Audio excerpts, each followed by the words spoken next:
Hi and welcome to this Yano video recipe. We upload a new recipe every single day, so make sure you're subscribed to not miss out. Today we're cooking spaghetti and meatballs.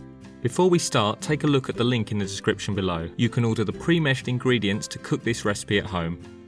Before you start, beat the egg in a bowl. Put a saucepan on a medium heat and add the oil. Now cook the onion until lightly browned. Mix in half of the garlic and cook for 1 minute.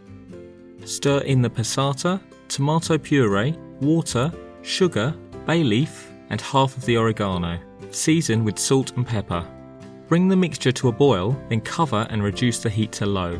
Continue to simmer while you make the meatballs.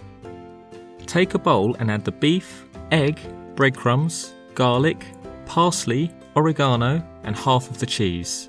Season with salt and pepper. Mix everything thoroughly and form into 2.5 cm meatballs. Squash the meat together before rolling to ensure it sticks. You can also use a measuring scoop for consistent meatballs.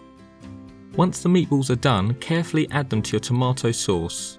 Continue to simmer everything for 40 minutes. 15 minutes before the meatballs are done, put a saucepan of water on a high heat to boil. Once boiling, add the spaghetti and leave for 10 minutes until it's cooked but still slightly firm. Drain the spaghetti and you're now ready to plate up. Place a generous nest of spaghetti in a bowl, spoon over tomato sauce and top with meatballs. Give everything a generous dusting of cheese to finish.